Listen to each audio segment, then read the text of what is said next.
Arizona Senate candidate Blake Masters is facing some backlash for comments he made this week about affirmative action. It started when the Arizona Republican mocked an Associated Press article about diverse leadership at the Fed, quipping, quote, "finally a compelling explanation for why our economy is doing so well." Masters then followed up with this video. Let's watch. Well, this tweet made people mad. Newsweek wrote, "Oh, Blake said that women and minorities are hurting the economy." Fake news. Look, I don't care if every single employee at the Fed is a black lesbian, as long as they're hired for their competence and not because of what they look like or who they sleep with. News for Joe Biden. We are done with this affirmative action regime. I can't think of a single policy since the end of Jim Crow that's been worse or more divisive for race relations in this country. Race quotas are wrong. Gender quotas are wrong. They're unjust. They're illegal. But the Democrats are addicted to this kind of identity politics garbage. They just care about how you look, not whether you're the best qualified or whether you can do the best job. Masters currently is trailing behind his Democratic opponent, Mark Kelly, by 3 points. Excuse me. Our rising panel joins us now to weigh in. Will Jawando is a Democratic strategist and council member at large in Montgomery County, Maryland. And Denise Long is a Newsweek contributor and business consultant. Welcome to you both. Good morning. All right, Denise. Is Blake wrong here? Has there been a kind of disproportionate emphasis on identity coming from the Biden administration in lieu of substantive policies that would benefit the broader public, or specifically the groups that belong to the identity groups that are so championed in tweets like the one about the Federal Reserve staffing? So Blake is wrong on many levels. I think, and in many ways, the left has also framed identity in a way that emphasizes identity and not the reality that those people's way of seeing the world, understanding the world, and experiencing the world brings qualitative things to the organizations, to governance functions that hadn't been present. So Blake assumes, in my read of his tweet and then in his video, that those people are not qualified. So it's like he's contradicting himself throughout what he is saying, right? He assumes they're not qualified. Well, make sure they're qualified, even, though they're gay or black or whatever the case may be. And at the same time, he's saying that he's not saying that they're not inherently qualified. So there's this sort of mixed messaging that I think he, and often on the right, bring forth when they're talking about diversity. And I think it's because they're ignorant about what diversity, equity, inclusion, and anti-racism is. And I think they have an inherent knee-jerk pushback against it, and the qualitative, really meaningful things that people who don't see the world in the traditional ways of a white man, the qualitative things that we bring to the table.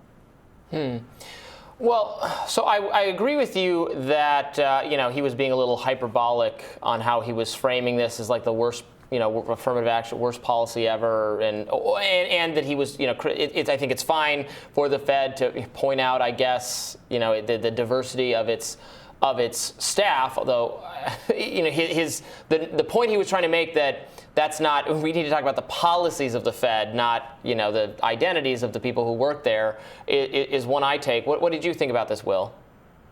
See, I think this is a core debate and a core problem, not just on the Republican side. They weaponize it and use it in the way that Blake Masters is trying to divide, and his adoption of replacement theory and all this stuff, and trying to dog whistle. But it's a problem on the left, and it's a problem in America. We have 330 million people.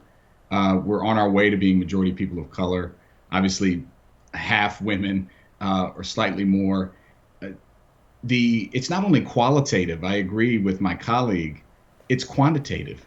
There is demonstrable difference in life experience and background, and it helps you produce better policy. I make policy for a living. I've done it at the staff level. I'm an elected official. When I worked on Capitol Hill on the HELP committee, the Health, Education, Labor, and Pensions Committee, back when we bipartisanly did bills, I was the only black staffer in the room negotiating No Child Left Behind. I grew up in a low-income, high-poverty school. That mattered in that discussion. If you look at Lisa Cook, Spelman grad, Oxford, taught at Harvard, PhD from UC Berkeley.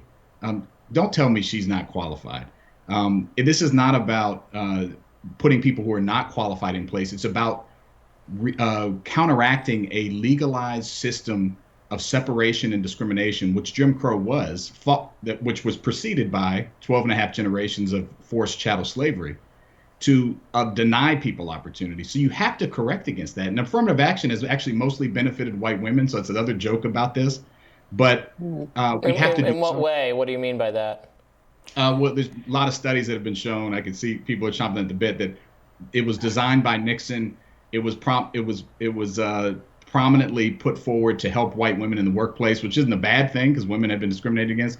But this idea that affirmative action has been this sea change and boon for Black people or people of color is just not true. Yeah, the largest shift in terms of representation that happened in the kinds of institutions that used to, foreclose people from joining, whether it's women or people of color, or LGBT people, whatever. The biggest shift post-affirmative action was in the greater representation of white women, much less so these other kinds of groups who are still, Well, but that's not true I mean, to the extent that people complain about affirmative action, one of the largest categories that people are upset about, a category where even a majority of voters will vote against it in California, right, is school admissions, where I don't think you can argue that because white women don't receive any benefit in the admissions. Well, they do. I mean, I think the fact that, this is actually kind of fascinating. The fact that there's so much pushback against this idea that white women are somehow taking up disproportional space to their merit.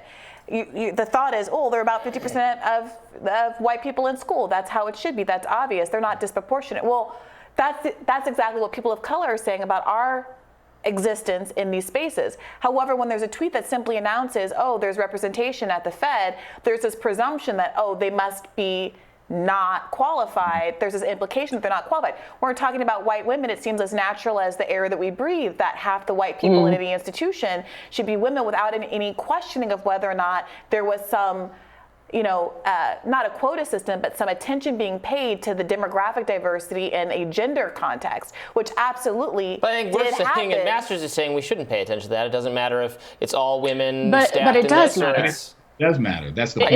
It does matter. I mean, organizational development research and research about efficacy and efficiency shows that diverse teams are more efficient. They're also more effective at actually implementing policies, to Will's point, and designing interventions that actually change outcomes because the people who are there in those diverse teams bring a set of knowledge, both academically acquired knowledge and lived experience, which is something I know the right hates, is the experience that you have lived to understand the issue in a nuanced way that had you not understood it, had you not lived it, you wouldn't bring to the table. And the reality is that research also shows white women excelled because of affirmative action in academia, also in terms of the boardroom. And here's the dog whistle with what Blake was saying and what the right often says. When you call it an affirmative action hire, you are assuming on the face that an affirmative action hire is an unqualified hire. So what I'd like to see from Blake and on the right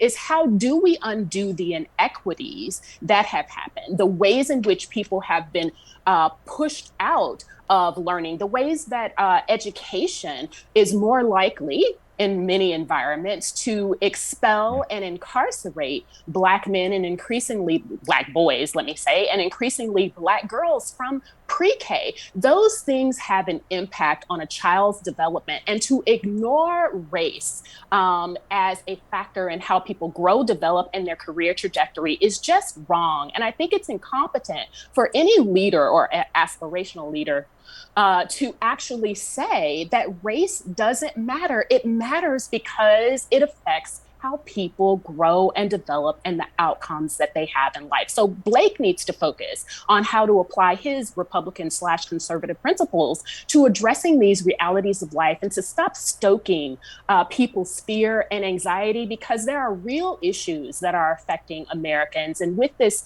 constant hair wringing, hair pulling, and really just setting fires is what he's doing. It's not helpful. But I don't think Black girls in pre-K are more likely to get in trouble because they are more likely to get in trouble. I don't think it's because they're Black and that means they're less well behaved. It probably means they're more likely to have trouble at home because of poverty and historical I would things that have encourage you to harmed that. read the racial equity research that does show that the social skills and the socialization behaviors of Black girls in an environment and Black boys in an environment is more likely to be seen, noticed, and punished and seen as problematic from their teacher. Most of teachers are white. 80 to 85% of teachers and administrators are white. This is research where white researchers have gone into schools and they've actually looked at the correction behaviors that teachers demonstrate. And what they found is that the social behaviors of white girls is almost always deemed pro-social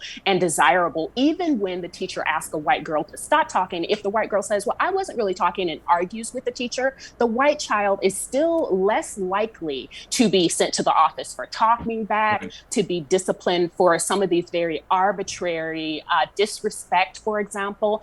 It's an issue and it needs to be addressed. And I think if people want to talk about these things like Blake, they really need to consume the research, because there's a mountain of social research that shows the reality, not just preference. Yeah, I want to get it back a little bit to the subject at hand, because I do think that there is a legitimate critique here of the way in which the left broadly, liberals, have talked about identity politics that leaves an opening for people who feel uncomfortable and would be inclined to lean into the comments that Blake Masters is making because there's no alternative left critique. And I would say that the example of Kamala Harris is a good one, where I think there were a lot of legitimate criticisms made of her as soon as she was kind of put forward as the future of the Democratic Party after she won her congressional seat. And people were concerned specifically about the parts of her record that demonstrated that she had an antagonistic relationship in California to Black people. And so her being Black or half Black was used as a way to shield her from that kind of critique in a way that many people on the left found to be kind of perverse.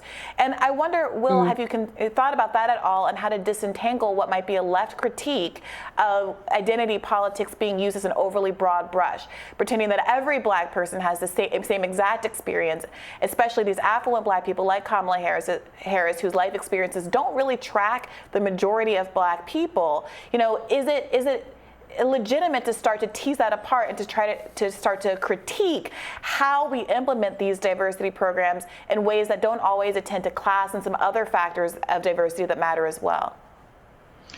Yeah, it's a great point. I think, first, race matters in so many ways. My colleague was talking about in the school context, it's present in the healthcare system.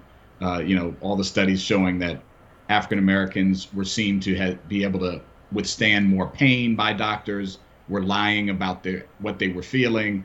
Go down the list. How quickly police officers respond in controlled settings, testing to an unarmed Black person versus an armed white person, white or Black officer. So the idea that race doesn't matter doesn't factor in. Just in Maryland, just a couple of weeks ago, as a national story, we had a family that got in a home appraisal at $400,000, sent a white person. A couple weeks later, it was $700,000. So the idea that race doesn't matter is a joke. But to your point, the housing price might have just increased that much. No, I'm kidding. I tried to give you multiple points there, but to your point, I was just kidding. I take your point. No, you were. But on the parsing it out, absolutely. That's why in the educational context, for example, race is appropriately one factor of many, including socioeconomic status. Are you a first-generation college student? It should be part of the picture that's used to determine the holistic nature of whether a student has been historically disadvantaged. I think that's an appropriate way to weight those factors. Just because you're Black, there's a whole bunch of different types of Black, right? But there is a baseline, though, that someone sees someone and sees that they're Black, they're going to think certain things about them. They might not think all the things about them, but that's the way oppression works. There's been caste systems that have been created and people have been put above based on income or skin color or go down the list. But so yes, we should look at everyone's individual circumstance, but understand that there's a baseline that has been created in this country for 500 plus years, going back to colonialism, that subjugates and puts different value on people of color and women and other marginalized groups. All right, but let me take one more crack at this, since we're talking about hiring and those kinds of things. Yes, it can be valuable to have a diverse perspective or to have overcome a disadvantaged background, and I can see how. There, just stop there. We're good. We got it. Got you. Okay, then we all agree. But if you just say we're looking or we're weighting skin color in our applicant pool this much, you're not necessarily getting at that, because some people who are black have not. But Robbie, I will say, but it's not just skin color. Anything. It is the idea that I will never understand what it is to live and be Blake Masters, growing up next to a golf course, the whole bit. I will never understand what it is like to live as a white man. I should not be writing policies on my own about white men, because I don't understand all the lived experience. I would need to consult with people who do understand those things, right? The risk factors and the like, if I am going to address those social issues. And the problem with how the right frames this is they see it only as race, because I don't think they see an inherent value in what people bring to the table because of what they experience in this country. My lived experience might be as different from Blake Masters as yours is. Right. It might well be, but that's why it's part of that's why it's part of the recruitment process, and then you do the interviews and all of those things. We don't know anything about the recruitment process. We got to stop. We can't. We jumped like 15 paces ahead. Robbie, your question presumed a lot about the recruitment process. We know literally nothing except for that the Fed put out a tweet that said, oh, look, the Fed is diverse. And look at all of the assumptions that are built into that the Fed has a diversity initiative, that it's not just increased equality that's caused there to be more diversity at the Fed, that more qualified black and brown and gay and whatever people have simply applied for these jobs. And we have to ask ourselves why we're reading in this much into what's going on at the Fed. Now, we live in a country where I think we all understand why we have a certain kind of representation in Congress. 2 people from every state, because we value geographic diversity, and we don't just do it on a basic population level, despite the inequalities that result from that kind of a parsing out. We understand diversity as a proxy for different kinds of experiences. Even if the person from New York and the person from Texas went to the exact same school and had the exact same life experiences, we think that that's kind of the best we can do, is to get these proxy measures for how to go about this. And I think that race is oftentimes an imperfect proxy, and that class, frankly, does a better job of getting what we're really trying to get at in a lot of these hiring decisions. But I do think it's worth fundamentally interrogating why the presumptions in that tweet triggered the response from Blake Masters and a lot of the presumptions that have been operating here in this conversation. In federal and maybe do a better job of actually communicating and understanding what it is you're looking for. If as a leftist or whatever, if all you're looking for is someone who is black, you need to really understand what analytic lens and skills and expertise you are looking to bring to the table that is manifested in someone who is perhaps not the traditional, that doesn't represent the majority of the folks at your decision-making table, whatever that table might look like currently. My understanding is in federal employment, the number one affirmative action kind of effort they do, which absolutely gets in the way of hiring people effectively, is a preference for veterans that prevents federal agencies from hiring the candidates they want to hire, because they have to prefer veterans even if they're less qualified than other applicants. So that's how it works with that field. I don't know about other identity categories, but that's one I've seen happen. All right, Will and Denise, thank you very much for joining us today. Thank you. Thank you. And we'll have more Rising right after this.